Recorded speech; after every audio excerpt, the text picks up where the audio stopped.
बोलो बम बम भोले। किसी क्षेत्र में एक धनी व्यापारी रहता था। दूर दूर तक उसका व्यापार फैला हुआ था।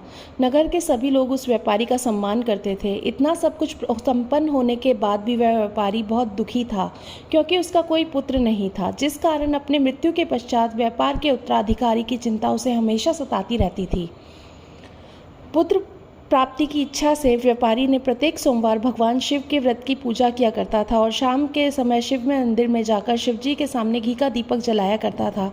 उसकी भक्ति देखकर मां पार्वती प्रसन्न हो गई और भगवान शिव से उस व्यापारी की मनोकामना पूर्ण करने का निवेदन किया। भगवान शिव बोले, इस संसार में सबको उसके कर्म के अनुसार फल की प्राप्ति होती है। जो प्राणी जैसा कर्म करता है वैसा ही फल प्राप्त होता है। शिव जी द्वारा समझाने के बावजूद मां पार्वती नहीं मानी। उस व्यापारी की मनोकामना पूर्ति हेतु वह शिव से बार बार अनुरोध करती रही। अतः माता के आग्रह को देखकर भगवान भोलेनाथ को उस व्यापारी को पुत्र प्राप्ति का वरदान देना पड़ा। वरदान देने के पश्चात भोलेनाथ मां पार्वती से बोले, आपके आग्रह पर मैंने पुत्र प्राप्ति का वरदान दे तो दिया है, परंतु इसका यह पुत्र 16 वर्ष से अधिक समय तक जीवित नहीं रहेगा। उसी रात भगवान शिव उस व्यापारी के स्वप्न में आए और उसे पुत्र प्राप्ति का वरदान दिया। उसके पुत्र के 16 वर्ष तक जीवित रहने की बात बताई। भगवान ने वरदान में व्यापारी को खुशी तो हुई, लेकिन पुत्र की अल्पायु की चिंता ने उस खुशी को नष्ट कर दिया। व्यापारी पहले की तरह सोमवार के दिन भगवान शिव का विधिवत व्रत करता रहा। कुछ महीनों बाद उसके घर एक अति सुंदर बालक ने जन्म लिया और घर में खुशियां ही खुशियां भर गई। बहुत धूमधाम से पुत्र जन्म का समारोह मनाया गया, परंतु व्यापारी को पुत्र जन्म की अधिक खुशी नहीं हुई, क्योंकि उसे पुत्र की अल्पायु का रहस्य पता था। जब पुत्र 12 वर्ष का हुआ तो व्यापारी ने उसे मामा के साथ पढ़ने के लिए बनारसी भेज दिया। लड़का अपने मामा के साथ शिक्षा प्राप्ति हेतु चला गया। रास्ते में जहां भी मामा भांजे विश्राम हेतु रुकते, वहीं यज्ञ करते और ब्राह्मणों को भोजन कराते। लंबी यात्रा के बाद मामा भांजे एक नगर में पहुंचे। उस दिन नगर में राजा की कन्या का विवाह था, जिस पूरे नगर को सजाया गया था। निश्चित समय पर बारात आ गई, लेकिन वर के पिता उसके बेटे की एक आंख होने के कारण बहुत चिंतित था। उसे भय था कि इस बात का पता न चल जाए, कहीं राजा विवाह से इनकार न कर दे, इससे उसकी बदनामी भी होगी। पर वर के पिता ने व्यापारी के पुत्र को देखा। उसके मस्तिष्क पे एक विचार आया। उसने सोचा कि क्यों ना इसे दूल्हा बनाकर राजकुमार से विवाह करा दूं। विवाह के बाद इसको धन देकर विदा कर दूंगा, राजकुमारी को अपने घर ले जाऊंगा। वर के पिता ने लड़के के मामा से इस संबंध में बात की। मामा ने धन मिलने के लालच से वर को पिता की बात स्वीकार कर ली। लड़के को दूल्हे का वस्त्र पहनाकर राजकुमारी से विवाह करा दिया गया। राजा के बहुत सारा धन देकर राजकुमारी को विदा किया। शादी के बाद लड़का जब राजकुमारी के साथ लौटा रहा था, तब सच नहीं छिपा और राजकुमारी ने ओढ़नी पर लिख दिया, राजकुमारी तुम्हारा विवाह मेरे साथ हुआ था। मैं तो वाराणसी पढ़ने के लिए जा रहा हूँ। जब तुम्हें जिस नवयुवक को पत्नी बनना पड़ेगा वह कान्हा है।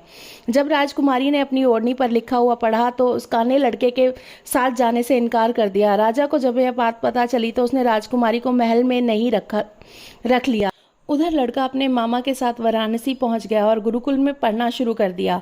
जब उसकी आयु 16 वर्ष हुई तो उसने यज्ञ किया। यज्ञ की समाप्ति पर ब्राह्मणों को भोजन कराया और खूब अन्न वस्त्र दान दिए।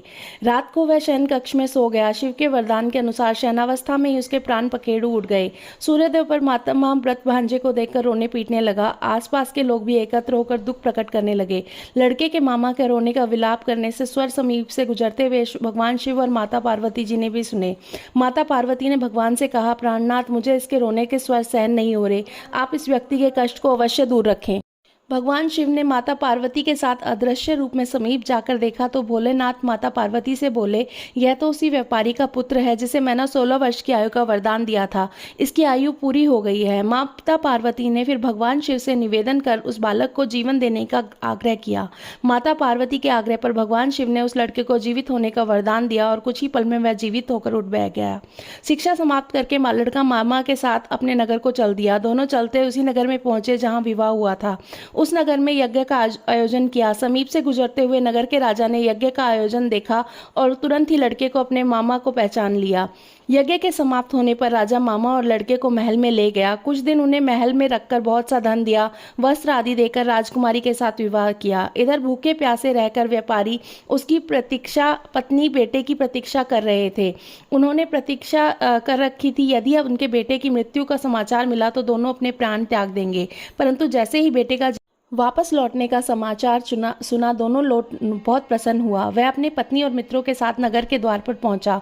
उसने बेटे के विवाह का समाचार सुनकर पुत्रवधू राजकुमारी को देखकर अपनी खुशी का ठिकाना रहा। उसी रात भगवान शिव ने व्यापारी के स्वप्न में आकर कहा, हे श्रेष्ठी, मैंने तेरे सोमवार के व्रत करने और व्रत कथा सुनने से प्रसन्न होकर तेरे पुत्र की लंबी आयु प्रदान की है। पुत्र की लंबी आयु जानकर व्यापारी बहुत प्रसन्न हुआ। शिव भक्त होने तथा सोमवार का व्रत करने से व्यापारी की सभी कामनाएं पूर्ण हुई। इसी प्रकार जो भक्त सोमवार का विधिवत व्रत करते हैं, व्रत कथा सुनते हैं, उनकी सभी इच्छाएं पूरी होती हैं। बोलो जय शिव शंकर भोलेनाथ जी की जय।